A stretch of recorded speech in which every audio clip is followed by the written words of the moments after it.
Pelanggaran masih terus ditemukan dalam pemberlakuan PPKM darurat di Surabaya, Jawa Timur. Kita akan membahasnya bersama dengan koresponden CNN Indonesia Eka Rima yang saat ini berada di Surabaya.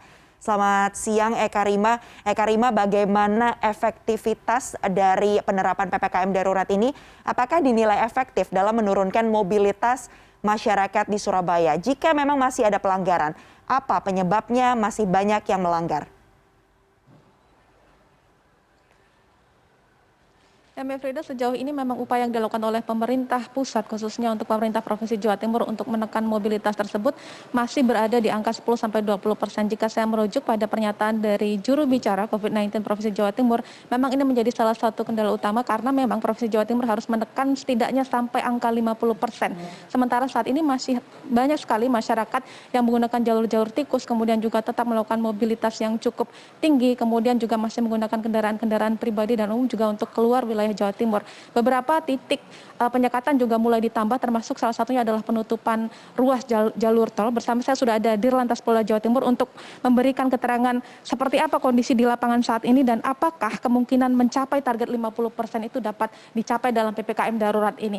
Ya, selamat siang Pak. Terkait perkembangan, jika saat ini kami tahu masih di angka 10-20%. Sebenarnya apa yang menjadi kendala utama? Iya, tentunya yang menjadi kendala adalah memang tadi sampaikan ada jalur-jalur alternatif dan jalur tikus. Nah, ini kan sebetulnya perlu kesadaran kita bersama. Kita mau menekan di tempat manapun, kalau tidak ada kesadaran mereka juga akan percuma. Karena ini kerja kita bersama, bukan kerja aparat, bukan kerja instansi satu instansi, tapi secara keseluruhan.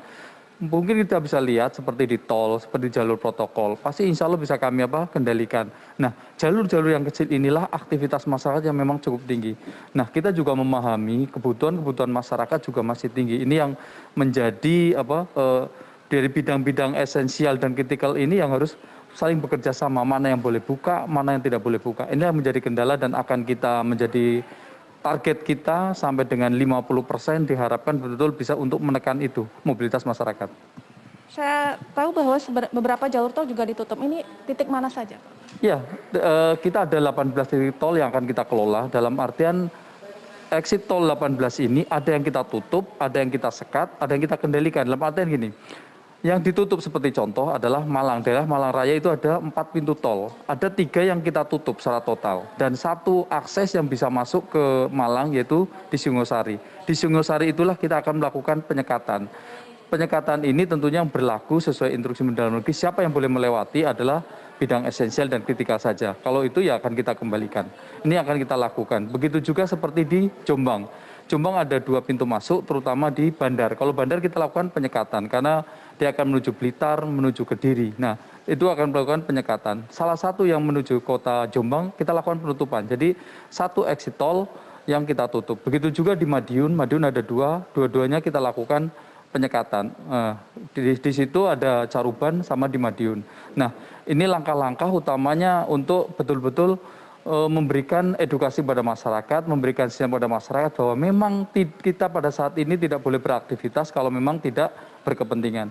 Untuk masuk pintu tol Jawa Timur seperti di Ngawi akan lebih diperketat kembali. Nah, ini nanti kita bergerak secara keseluruhan ada 7 titik antar provinsi, 20 antar rayon, 74 antar kabupaten kita juga melakukan penyekatan, ada 196 pengetatan di dalam kota sendiri. Nah, kegiatan-kegiatan yang kita lakukan adalah kita juga akan melakukan edukasi, patroli, dan kegiatan istilahnya bagaimana masyarakat tidak melakukan aktivitas yang memang tidak perlu. Kalau melihat angka kasus harian masih di angka sekitar 8.000, artinya apakah ada instruksi khusus dari Pemprov Jatim, mungkin dari Gubernur terkait sanksi? Ya, kalau sanksi sudah dari dulu Provinsi Jawa Timur ada Pergub, di mana operasi justisi ini sudah kita tingkatkan terus dan akan kita lakukan semaksimal mungkin. Karena penyebaran COVID-19 adalah pertemuan orang sama orang. Oleh sebab itu instruksi Menteri Dalam Negeri sudah menyampaikan harus dibatasi mobilitas masyarakat. Sehingga orang yang tidak berkepentingan mari kita berada di rumah. Yang berkepentingan silahkan, tetapi harus sangat dengan protokol kesehatan. Itu yang diharapkan oleh kita semuanya. Baik, terima kasih. Saat ini memang kolaborasi sejumlah pihak baik itu TNI, Polri, dan pemerintah Provinsi Jawa Timur terus melakukan aktivitas untuk menekan angka mobilitas tersebut. Kita tahu sendiri bahwa angka kasus di Provinsi Jawa Timur per hari masih sekitar 8.000 dengan angka kematian sekitar 200 orang per harinya. Sementara untuk target vaksinasi sendiri masih cukup jauh dari target sekitar 31 juta lebih. Saat ini di dosis 1 masih berada di angka 6 juta, kemudian di dosis 2 masih ada di angka 2 juta. Ini yang menjadi pekerjaan rumah Provinsi Jawa Timur untuk menekan angka kasus dan juga meningkatkan herd immunity masyarakat untuk bisa mengendalikan kasus COVID-19 di Provinsi Jawa Timur yang masih cukup tinggi. Untuk kota Surabaya sendiri, angka kematian juga masih cukup tinggi di angka 100. Setiap hari ada pemakaman yang dilakukan di sejumlah titik-titik pemakaman umum di Provinsi Jawa Timur dan juga di kota Surabaya khususnya di angka sekitar 100 sampai 120 kasus per harinya. Sementara untuk saat ini pemerintah kota Surabaya juga untuk menggencarkan fasilitas-fasilitas serta juga memberikan pelayanan kepada masyarakat untuk menekan angka kematian tersebut dengan mengoperasikan puskesmas selama 24 jam. Selain itu juga seluruh titik-titik penyekatan saat ini juga akan mulai diperketat. Bagaimana masyarakat diharapkan untuk bisa bekerja sama untuk tidak menggunakan jalur-jalur khusus atau jalur-jalur tikus karena memang ini untuk menekan angka positif COVID-19 kemudian juga untuk menekan angka mobilitas. Sementara untuk akses transportasi sendiri saat ini juga sudah mulai dibatasi bagi masyarakat yang tidak memiliki kartu vaksinasi dan juga tidak memiliki kartu positif COVID-19 menggunakan antigen ataupun PCR, mereka tidak bisa melakukan perjalanan baik itu menggunakan transportasi kereta api, pesawat ataupun bus.